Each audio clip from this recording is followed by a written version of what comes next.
Hello everybody and welcome. My name is Stu Cunliffe. I work for IBM System Lab Services based in the UK. What I wanted to talk to you about today was a topic that comes up on a number of my Ansible engagements with customers is what order and what importance do the variables have as they get set throughout our Ansible environment. So I'm going to talk you through the precedence of those, so the priority of a variable. When a variable gets set, it can be set in a number of places. So let's have a quick look at all the options that are available. In total there's 23, 24 different places where we could define a variable or a fact. This is a list of a few of them as defined in the Ansible documentation, starting with the lowest priority at the top, working all the way down to the highest priority at the bottom. Now I'm not going to walk through all of these, but what I am going to show you is what I class as the most common places where we define variables. So I've got 9 different examples here, 9 different steps. We'll take you through each one at a time. So here is my demonstration environment. I'm running Ansible 2.917. I have a directory structure here where I've got my Ansible.cfg. I've got a groups var file for all. I've got a host vars file for one of my clients, one of my hosts, Hannah001. I've also got a role called show vars precedence. In there I have the usual, I've got a defaults main, I've got a tasks main, and I've got a vars main. I've also got my main playbook, show variable precedence. So let's take a look at that playbook. So we can see here lots of comments in this playbook, but I have a host list group called Hannah. I'm gathering facts no, and the only thing that's uncommented, I will uncomment these as we go through the demonstration, is I've got a role called show vars precedent. So let's have a quick look at that role.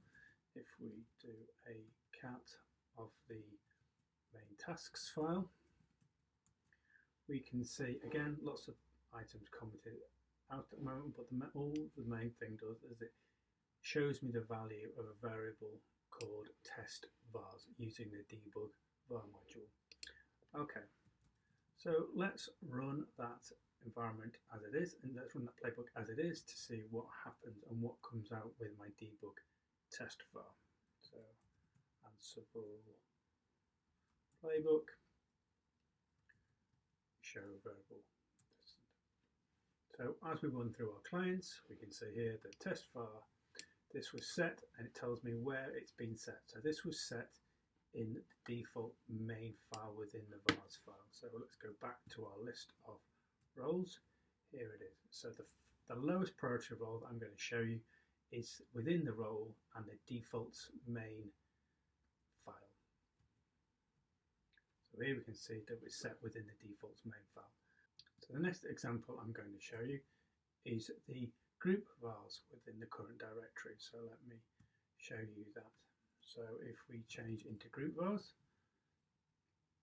and we look, there's only one group at the moment called group all. So if we vi all.yaml and I uncomment where I'm defining test vars there. So this time I'm defining test var as this variable was set in the groups vars folder. I've not uncommented out the test vars that was in the previous step.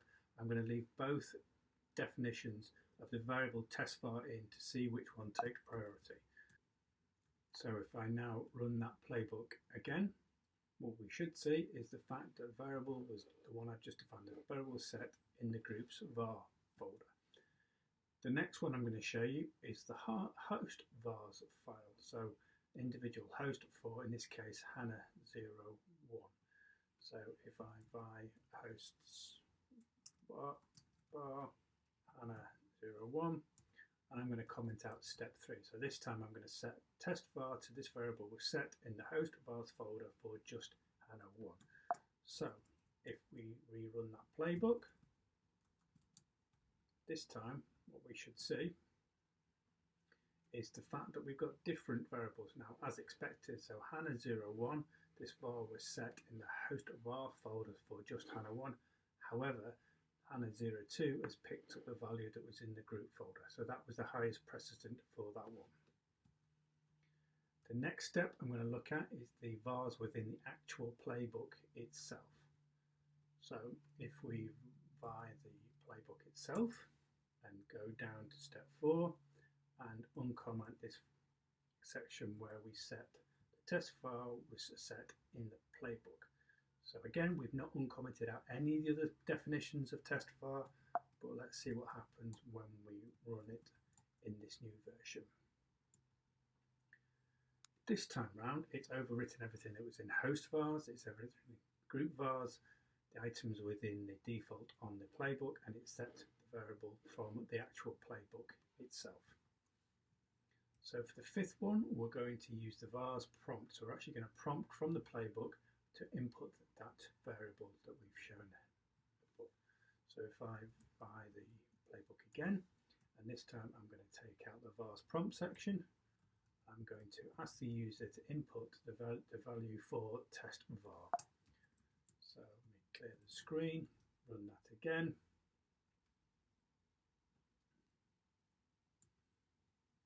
And this time I'm going to say this test var was set from command prompt. And here we go. We can see that it's now overwritten the actual var within the playbook, and it says this test var was set from the command prompt as I typed it in there. The sixth one I'm going to show is where we tend to do a lot of our variable definitions, and that's within the roles var main file.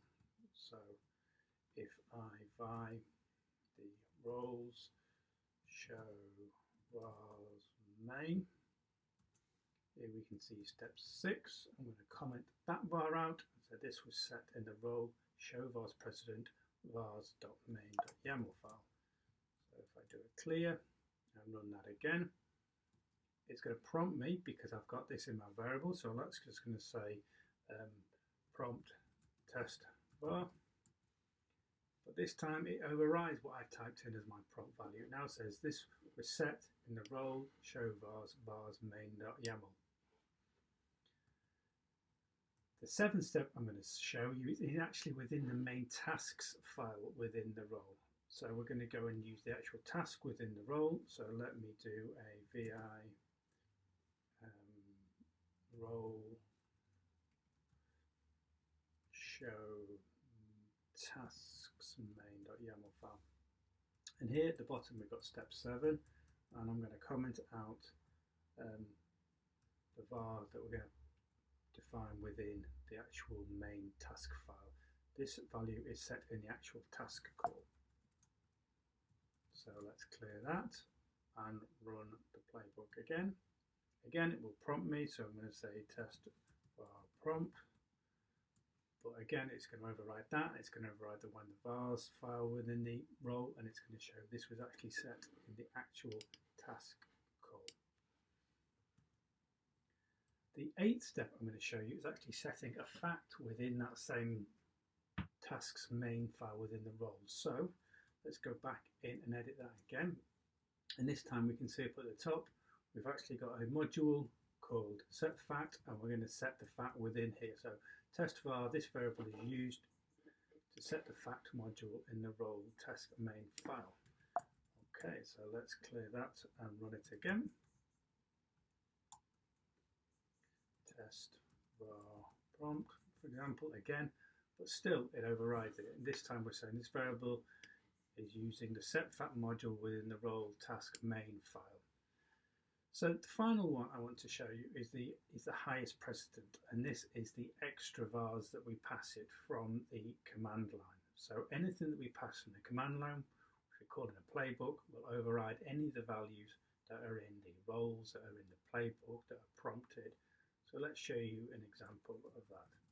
So this time round I'm going to set it from the command line. So I'm going to bring up the Ansible playbook again, but I'm going to do an extra vars, and I'm going to pass it the test var variable. I'm going to say that is equal to, and then I'm going to say passed from CLI. You'll notice it didn't ask me for the prompt this time. because it recognised that the test file was being passed as part of the Ansible playbook call. And here we can see that the overriding test file was passed from the CLI. So thank you very much. I hope you found that useful and understand the Ansible variables precedence a little bit more now. Thank you.